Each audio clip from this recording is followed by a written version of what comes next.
Assalamu alaikum bandiraɓe yeɓiyankoɓe Pindi TV, on calminama on juurama onon kala e kubal to gonɗen e dunde Baba Adama he.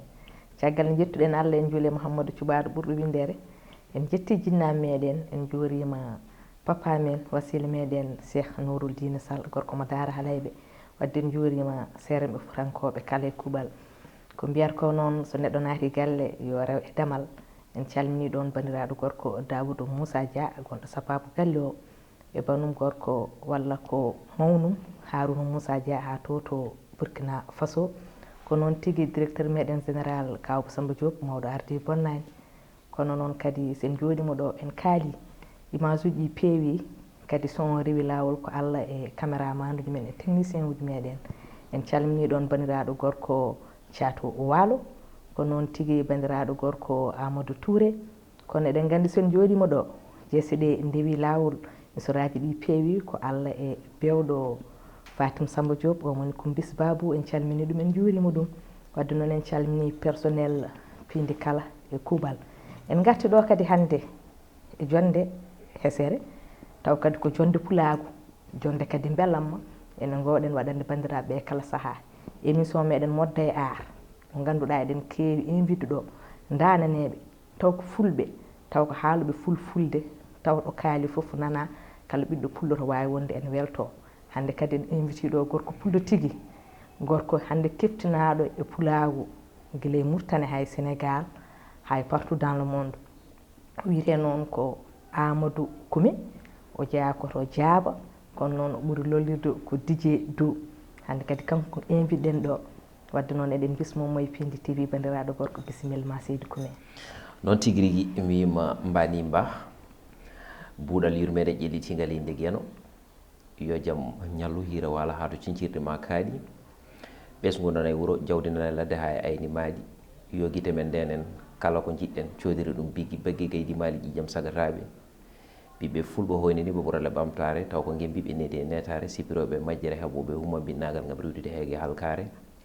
Ɓe goni teyɓe newiɓe, ɓe gona heññiɓe weñiɓe, suriɓe dariɓe dadiɓe lang e frontiére ndimago caliɓe jasire lumbere ɗum men ɗo. Jaam Allah ñalle mon, jaam Allah hiire mon, jaam Allah weete mon, taw noon windere nde sifori woni ni kam fartange tigui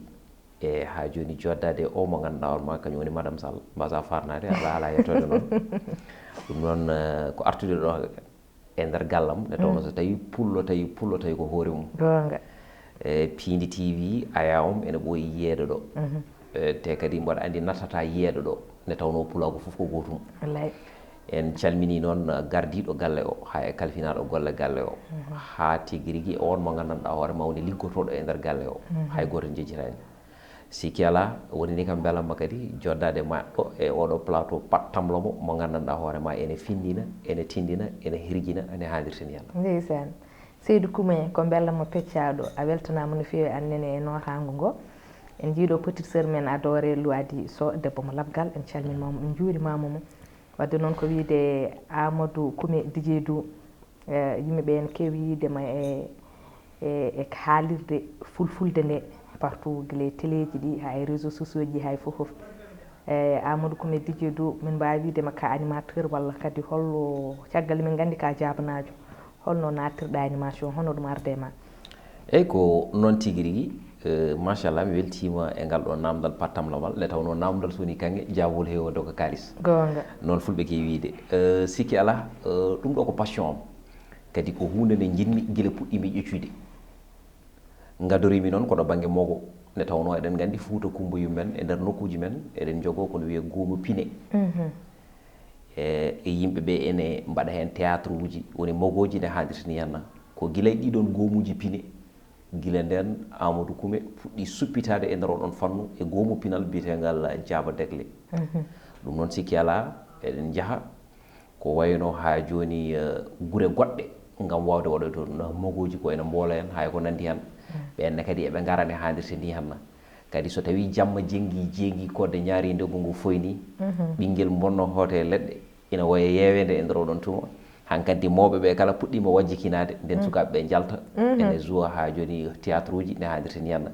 Guila ɗon noon Amadou ko jiɗɗo hunde nde, kadi ko korsinɗo hunde nde, ko batorɗo hunde nde. Kono noon aɗa andi mo haali haala mogo, haali nalankagal, haala communication. Eyyi ko noon ardata. communication o noon gila mboɗo jangga école yimɓe ne gandi ko fewte banggue récitation walla chant e nder oɗon tuma eɗen ɓuuri yarude e nder oɗon fannu ko ɗum waɗi noon hunde nde ene reɓa nde tawno neɗɗo ko Allah waɗata e ma hunde walla ko Allah muyata e ma hunde Allah ne rokkuma ko wawde jogade sawtu e nder oɗon tuma tawa feɗɗitaki hakkille e nder oɗon fannu Allah rokkuma tigui rigui feɗɗitade hakkille taw noon tigui rigui Allah rokkayimo ɗo banggue haala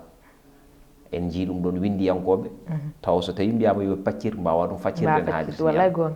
ɗum noon enenne Allah rokki en fartange so tawi en kaali tan yimɓeɓe ne keeɗo ɗum noon ko gila sangane gonɗen cukalel tukusel jiɗɗen kadi pulagu ngu hawni gongre gonga ne tawno so tawi a yiɗi hunde tan a wattori hunde nde latoto hunde te kadi kala keɗiɗo ene wawi hebde hen hunde c'est très important kala keɗiɗo keɓa hen fartange heɓa hen fartange annene keɓa hen hunde ne tawno sa waɗi hunde neɗɗo o yi hunde nde ñembi nde ɗon hunde jomum heeɓi hen hunde kono andena heɓat hen fartange ɗum woni duttal ngal machallah ɗum noon ɗum waɗi eɗen mbaɗa taƴanka bilanka ha Allah itti en ɗo nawi en Mauritanie tuma jaaba nawma Mauritanie Allah itti en ɗo nawi en Mauritanie en gariɗo ga hende Dakar kono en jarano oɗon fannu aduna en ga tan ko liggade e nder oɗon tuma kono noon e nder oɗon liggey noon ko Dakar gummori ɗen paaɗen toon to ganduɗa ma woni Mauritanie holto woni Mauritanie Nouakchott gonnomi e leegal biyetegal Basara hedde 4e épicerie ko toon woni tomin gonno dans ce cas noon aɗa andi tan ne dente WhatsApp ɗi goritani hankanti moni kala so tawi waɗama e nder dingueɗal sawtini ma sawto mum nane les années l'époque ko hedde waɗɗani hedde 2016 en tan par exemple par ce que WhatsApp kam ko joni wona WhatsApp ari ko 2009 sa ƴeewi ko hedde 2016 en e nder oɗon tuma eywa dans ce cas Allah waɗi gonɗen e dingiral gotal biyetegal Andou Bande ardi ɗum ko Paty Sy woni ko toon to Nouadhibou enen calminamo no fewi kanko e joom galle makko Demba Ndiaye du moins joni noon Allah waɗi e nder oɗon tuma e nder ngal ɗon dingiral ndekete won journaliste goto gonnoɗo ɗon kañum ko présentatrice du moins wiyete ko Raky Bocar Ba on nani ne kaldan min e nder oɗon tuma o invité mi radio jeunesse nden woni première fois men joɗade radio ne haalirta ni hen mbaɗɗen e makko émission o wi noon wata haari ko noon emin continue emin mbadda émission ngaji kemmi hen tigui rigui yimɓe kemmi hen yiɓɓe ne haalirta ni hen ganduɗen ɗum ɗo so tawi en jokki ene wawi woda ko addani hen ne haalirta ni hen kono avant ɗum ɗon kadi aussi ken DJ ji gon par ce que DJ o koɗo banggue karallagal to tawno en jogino matériel scéna musique eɗen jako ene mariage uji eɗen jako ene inɗeji hay ko nandi hen ne haalirta ni hen dans ce cas aussi e nder fannu mo gonirɗen o eɗen congui hen woni yorde hen yitare nde tawno musique ene yaaha eɗen nanna hen daaɗe men yimɓe ne keeɓa hen fartange voilà tum kadi hewano toon e nder oɗon fannu eɗen mbaɗa ɗum hankanti wonti DJ DJ o ko Dix Joker Dou o noon ko Amadou o guitteɗen Ama o gaccuɗen Dou o ne haadirta hen Dou ça signifie deux choses ene waɗa signifié Amadou ene waɗa signifié aussi Doué c'est très important aussi yimɓe ganda wadde joni somin paami inde DJ Dou nde nde ari avant aɗa wona animateur avant mboɗo wona animateur joɗade radio inde DJ Dou nde ari kono nden ko animateur gonnomi nde tawno liggortoɗo karallejo on ko animateur eywa kadi joɗiɗo radio ko animateur ne heewi fannuji jomum wona présentateur wiya wonde ko DJ e nder oɗon tuma eywa jomum ne wona ha joni joguiɗo matériel wiya wonde ko DJ c'est ça e nder ɗiɗon fannuji fof ne ara kono noon enen fannuji ɗiɗɗi foof jaruɗen dans ce cas te so tawi programme uji mbaɗi enen ke wonde maître cérémonie hay ko nandi hen dans ce cas noon affaire o ne yaha ha ɓooyi seeɗa eywa toon après gartumi Fouta nde gartumi Fouta nde radio o to nanɗon wiya radio Nanka après radio Bammal ngo voilà Bammal ene jogui hen gueɗal ko Nanka Indra kono noon hande Nanka sen beelama mbiyen ɓuuri herorade ɗum ko Ousmane Anne Ousmane Anne kañum woni ko Gala Ousmane Anne e Bakka Ba en calmini aussi on mo ganduɗa hoore makko guiɗam sehilam woni DJ Diagraf sehilam no fewi salmini kanko e madame makko dans ce cas nde garɗen toon ɓe jaññeni en mbattuɗen wadde toon émission temps mo gonɗen toon e mbaɗi ma on 4 mois eɗen mbatta toon émission ngaji yimɓe jiiɗi ɗum no fewi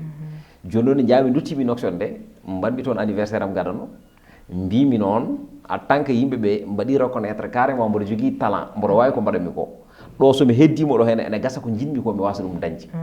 joni noon ne anniversaire am gasinde tak joguimi miijo joddimi silam goto wiyata ko Malick Dia o cubballo e rima yarani debele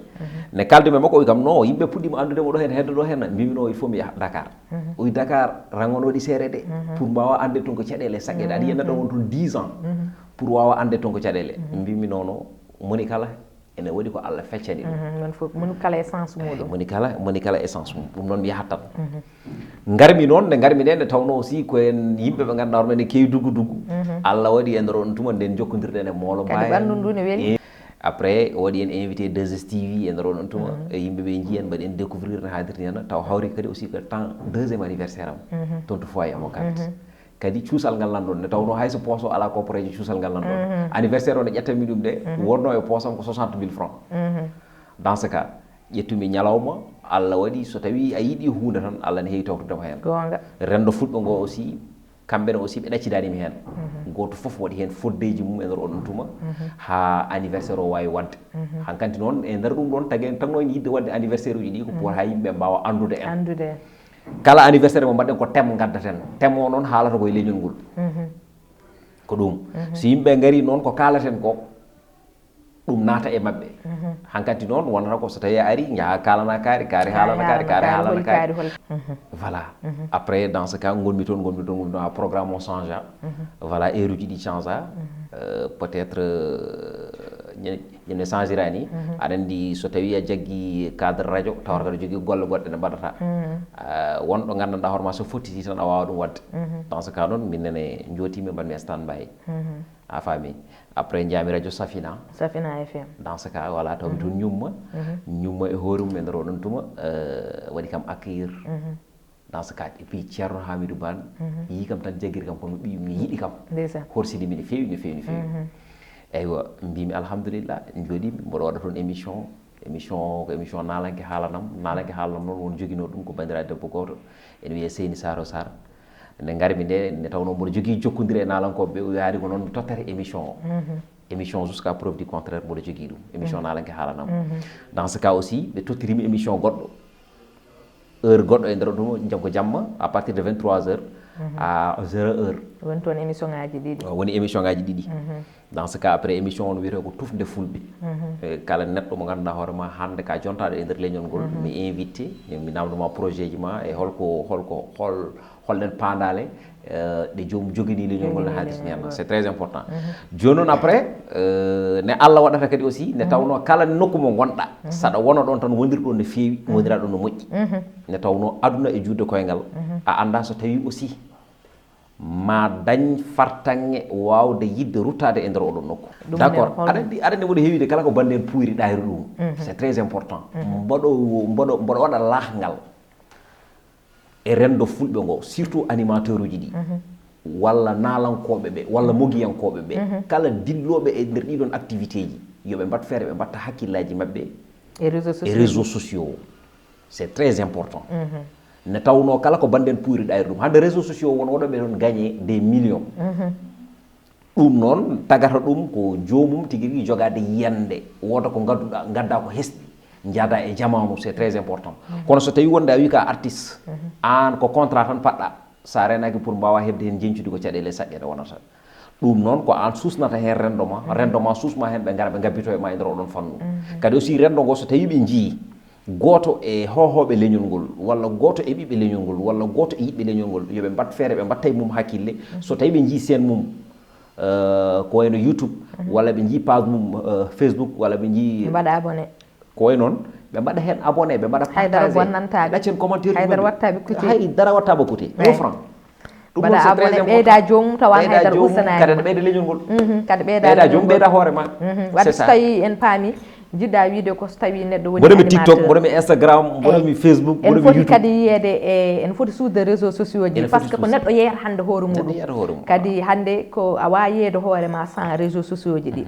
e wadde noon Amadou Coumé Bassi Kane bandiraɓe paami hol Amadou Coumé d'abord d'accord wadde so tawi wadde bandiraɓe mbo sikki paami tan ko Amadou Coumé Didio Dou ko pullo kadi jodiniɗo pulagu foof e kadi kalɗo télé wawi wonde radio wawi wonde tawde ko fulɓe omo softan ɗum kalɗo nodda hen no nototo par ce que wona sabamde télé o walla sabamde radio ala ko sabamde leñol fulɓe ngol ɗum kadi eɓen mbiyanma tan min duwanoma yo Allah junnani ɗum junnana kadi hono ma en ha keewa Allah kadi hokka kadi leñol ngol kadi waaɓenoma par ce que woni kewɗen wiide koko ɓiɓɓe leñol gurdata leñol kadi ɗemgal wawa yaade sans communication ɗemgal so janggaka jangtaka janggat janggat wadde ɗemgal ko communication han wawata communication woni fof wadde noon Seydou Coumé sen gummima toon noon e nder jewte ma eɗen keewi nande aɗa haala hen haala rewɓe debbo hono foti waade e aɗa heewi noon yande rewɓe ha rewɓe jiihen koye men guranɗa worɓe tan hande noon eɗen jiiɗi yaade e banggue worɓe par ce que eɗen gandi wonin kewɗen wiide ni debbo wawa yaade gaga gorko gorko kadi wawa yaade gaga debbo kadi galle so weeli tan ko debbo e gorko fof belni ɗum so wuuro weeli ko ladde jara eyyi anen haala pour eɓe mbima ko juuɗe ɗiɗi kaɓɓata tuuba juuɗe ɗiɗi codirtana laaɓa kadi coɗidirtana laaɓa mbima kadi jaw woto ene dilla kono senglata ɗum fof sa nani ɗum ko kala relation mo neɗɗo wawi yiide ko debbo e gorko so tawi debbo e gorko gonde e galle debbo so waɗi effort gorko o waɗani effort yahata hen nokku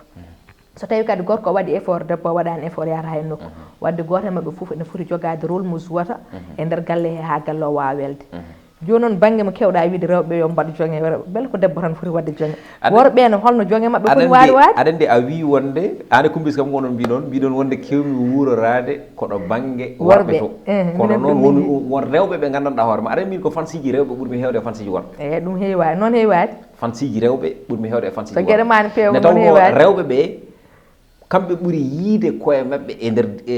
on mo ganduɗa kañum woni DJ Dou eyyi kadi hayso wona ɗum DJ Dou ka gorko ka animateur fansuji ma ɓuuri hewde koye rewɓe ɗum nawatma yesso wona ɗum so woni worɓe tan ɗum yahata mataw ko ɗum noon tagui par ce que rewɓe won hen jiiwonde komo rewɗe ɗumen défendre par rapport à worɓe kono noon moni kala yiyande mum kono noon so tawi tan eɗen kalda gonga ay neɗɗo no siforini o waɗi ko guite ɗiɗi gudde kine ɗiɗi tondu dow tondu less e nder hunuko ko ene heewi ko rendi hen ñiiƴe dow ñiiƴe less taka ɗemɗi e nder oɗon tuma ɗemgal ha e ko nandi hen hunde hen foof ene jogui ko liggoto gonga o waɗi noppi ɗiɗi o waɗi juuɗe ɗiɗi o waɗi koye ɗiɗi ɗiɗo ɗiɗi jogui kam holko jahata holko ɗi jahata dijje ɗum en namde ma holko ɗi ça veut dire ko wonde hunde foof ene jogui ko gandanɗa hoore ma tigui rigui ko liggoto e neɗɗo o e nder oɗon tuma so tawi arani tan ene wayno tehmat so tawi arani tan kanko neɗɗo o ŋakkirte ɗum waɗi noon ne neɗɗo o worini tan o andat kanko ko dental ɗum waɗi noon debbo so arani gorago jogorako valeur gorago so arani ndewago jogorako valeur gonga c'est très important yimɓe ganduɗo ko heddi ko noon ko welata debbo o ko ɗum woni ko welata gorko o kono gorko yo faam kañumne ko welata ɗum ko ɗum woni ko welata debbo o ne tawno songade rewɓe hewɓe worɓe mumen ene mbiya congaki koni songade woni jonge koni jonge ko ɗum woni ko jiɗmi haalande waɗa min découvrir wala songade moɓe mbiyata o songade wona tan ɗo banggue debbo gorko ne foti songade saabu ɗum so tawi wiyama couple ko debbo e gorko so tawi noon on goni couple mone e mon kala waɗat complété goɗɗo keddiɗo e nder fannuji ɗi kala debbo yo andu ko foti wadde waɗa ko foti wadde o guila mum wiyede yo wat anda ko foti ɗaccude ɗacca ko foti ɗaccude ko guila mum wiyede yo ɗaccu kono gorko yo andu ko foti wadde ne tawno fodde hakkude gorko e debbo ene foti wodde ne tawno debbo mo gandanɗa hoore ma debbiniɗo e nder galle ma o wona heyɗo suura surna o wona defa defta hufnuma o wona lelo ɗon hufma o wona jibinanma hufanma on so tawi tigui rigui a dañi a waɗi ɗum banggue goɗɗo a waɗani fodde fama songaki ndaw gonga worɓe hewɓe noon kañumen hande so naati nder galleji tan gonti baroɗe taw so jalti mammuɗe joɗiɗe duuɓe kitali jiyani tew so jalti tan gonta doomi wona hay ullude ko doomi so jalti gontata ko doomi min mboɗo huuti gorko mo gandanɗa hoore ma ñiiƴe ma jiyata tan ko caggal galle jiyatake nder galle sa yalti hay guertoɗe joggata sa natti nder galle hay guertoɗe joggata cukalel tigui rigui suusa woyde yimɓe kala ko nana moɓo simɓe coyni mbiya en simɓe coyni mbaɓe wiye wonde o ari e nder on tuma jiyata goto foof ene moɓo keeɗa yimɓe hakkillaji mumen gorko wona noon foti wade wallahi dewgal jogui ɗum ko communication debbo funtodirtu e gorko mum kono gorko yo funtodir e debbo mum wallahi gonga jewtidon kaltidon jo e jo foof e nder oɗon tuma kalnamo ko welatamo kalanamo aussi ko welatma janggo e jam so tawi tigirigi o yiɗi artirdema e fannu belammo o anda ɗo rewrata e ma c'est très important ɗum ene foti wonde ko heddi ko noon gorko min mboɗo yiɗi gorko tan jaltowo sa yalti tan jiya ko yoɗi gaddana debbo ma tan banna ɗum surprise debbo fof ne yiɗi ɗum c'est très important ɗum ene ɓeyde gilli wallahi gonga kadi gorko toujours yo tappas debbo makko mboɗo heewi noon mboɗo yiɗi gorko mbaɗo tappas kono tappas o kono ɓurtu woni ƴorɓade holon banggue ƴorɓade so tawi mi wimo ƴorɓade nde tan debbo ma ko gonga ko debbo ma aɗa wonde e mum e nder oɗon tuma so tawi on gondi o belamma e nder oɗon tuma ƴeew ƴorɓade mo hay sino ko seeɗa o mettina noon woto mettingol ngol ɓurtu aɗa andi ko tagui mi yidde mettingol ngol so tawi oɗon beldira hunde nde ɓurata welde ni ko ɓennuno jiɗa wiide wadde yo gorko jojo fo yo wat provoqué debbo jojo fo taw mbaɗirɗamo provoqué hawdani seeɗa ko muusimo beele kadi dañano e nder journée e so tawi o waɗimo provoqué tan e nder ɗum yesso ngo ɓowli jammo o so yonti jengi ndeggu ngu foyni ɓinguel bonna woyi yewede e nder oɗon tuma dans ce cas taw noon wooda kadi ko coɗɗa gaddanoramo e nder oɗon tuma so tawi wonde a tappisimamo o salima a yiɗi artirdema o salima mbiyama muɓɓu guite ma est ce que to mbiɗama muɓɓu guite ma tan so muɓɓiti taw noon koko ɓuuri yidde o jiiɗa yeeso makko ɗon noon ɓen worɓe noon hannde kewani de ɗon guidoy ɗon eɗen molal ɗon salsal ɓe ganda kono noon mabuɓe hannde ko ɓuuri ko hewde wadde ko mbaɗa tappas debbo ma ha para kadi duttoɗa haade rutto wonta haare tumminoɗa haade mbiya haade ko ande wonta haare jomumen jooɗo fodde une semaine deux semaines taw kadi an toon jomum toña kadi a wawa welnade mbiya kadi mum toñƴa o tawde kañum woni debbo ko min woni gorko mami haalane gueɗe gotel rewɓe hewɓe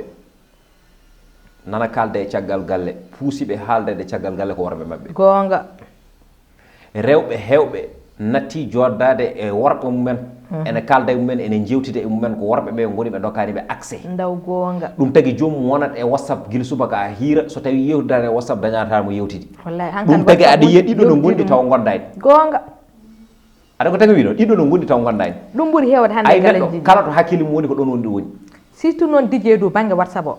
par ce que worɓe hewɓe hannde ene pawi rewɓe mette e banggue whatsapp o par ce que woni ɗum ko pina dawa joom suudu ma yiyanima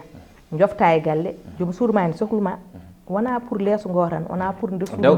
wona pour tan boolma pottotono kono ene sohla joddade ma yewtide ma kono ɗo foti joddade ma yewtide ma ɗo pooɗa portable gona e audio ji sa ummima audio ji paya pillaji tel gillo ɗo debbo joɗino sarama ha ŋoya heɓoya nder suudu nde parata ha gara ha kaɓa nder suudu taw lelima ɗani ɗum woni probléme o te so jomum haali wiya ko hanma muñju ko an woni debbo fodde te so wonino ko debbo waɗi ɗum gorko o jaɓata par ce que wiyata ko holɓe kaldata ha ɗiɗo heure walla holno garani mboɗo arti mboɗo dawi guila subaka ha hiir mboɗo jippi aɗa wona e whatsapp ha ɗiɗo heure beele wona haqqe mo gorko jogue debbo o wona on haqqe debbo o jogue gorko muɗum mbimi wondini ko wona ɗum ay gorko so tawi wiyama gorko wiyama debbo taga ko e gorko ko wirga mum taga gorko ittana magasin muñal wiya wonde tigui rigui ha joni jeehe gondoyon e rewɓe ɓe muña noon ɓe ɗum waɗi noon gorko toujours ko kañum foti hollirde bon exemple wala gonga c'est très important gorko toujours ko kañum foti altade debbo gorko toujours ko kañum foti jofanade debbo ko kañum foti findinde debbo ko kañum foti hirguinde debbo ko kañum foti weltinde debbo ɗum so tawi a waɗanani ɗum debbo ma aɗa waɗaya ɗum caggal galle ɗum kay wadde hankkadi dawdi samba laaɓa wala gon celluɗo ko caggal galle tan tigui rigui a joni manatma mantatma woni oɗo wiyata moƴƴi boowal boni nder galle ɗum eɗen gandi ɗum fewani wadde noon communication poɗɗo wonde hakkude ma e debbo ma o yo wonɗon ha timma communication poɗɗo wonde hakkude ma e sukaɓe ma o yo wonɗon ha timma kadi mami haalane gueɗel gotel sukaɓe hewɓe nana mbiya ko bonɓe needi kono noon bonnedagal needi ngal ɓe itti ɗum koye jinnaɓe mabɓe wallahi gonga billahi wallahi wa taala ay suka ala mo nehaaki wodan ko nehiiɗo bonndi ene hiiɗo moƴƴiri kono kala suka jibinaaɗo anndu ko nehaaɗo o celluɗo needi noon ko gila e reedu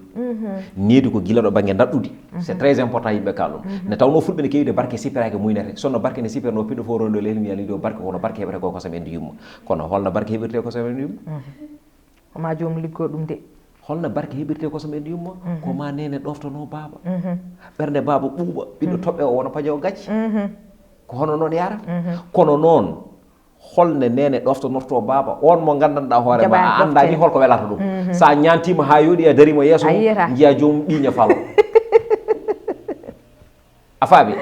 walla ni baba galle fotani debbo ma ñanto fotani debbo ma ñanto waɗa parfum ngaji mum waɗa foof e nder oɗum tuma daro yeeso ma wona e wadde jagare jaga wima wonde séri mbare yooɗi a fotani fadde mbata yooɗi wonto gawlo mum gaskinana ɗum tawidiraɓe mum e nder oɗon tuma gandina ɗum ala debbo goɗɗo eɗen gandi ko wona kañum gandina ɗum tiguiri ha joni so tawi hoodere wiyatano hoodere e nder oɗon tuma walla hoodere ñirtode nde ko kañum woni hoodere ñirtode nde gandina ɗum wonde so tawi rewɓe ɓe fof ɓe mbiyama rewɓe ɓe darnama ko an ɓurani ɗum c'est très important nde tawno ɗum haala belko ko sadak ɗum neɗɗo fof ne foti andu ɗum ɗon kono noon gorko mo gandanɗa hoorema an debbo ma defta ɓallinma cuurki e settude soble e nder ɗum guitede goya ha e ko nandi hen jomum wona hen ne waɗa taƴanka bilanka yaade jeere ha e ko nandi hen adda ɓallinan ma ñama ha reeɗuma heewa hay wiide ɗum wonde vraiment chéri ko defɗa ko ne weeli jomum dañata Seydi Koumé machallah eɗen gandi yewtere meɗen haɗata e nder yewtere wotere wadde noon haalpure mbiyata ko weeli yonata kono noon ɗo foti taƴede ɗo so ari tan hannir ɗon ha lawol gongol wadde mboɗo andi en kannanɗo yewtere nde gara mbaynoɗa bandiraɓe ha ñande wonde garen jokkanenɓe par ce que eɗen gandi ɗum ɗo gasani te ko maayo wona kone gasa eɗen gandi en mbaɗi ɗo jubbanguel tokosel kono alay saago gartanenɓe kadi e émission kadi ɓurɗo yaajde taw kadi koye oɗon banggue beele bandiraɓe en mbawa famde holko jiɗɗen ko o haalande leñol ngol ko noon tigui rigui ɗum noon ko wiide tan yimɓeɓe yooɓe tinodir yooɓe jaggodir nde tawno aduna e hoore mum ko dental ko toɓɓere abbere rendi woni ɓakkere rendi woni tuufere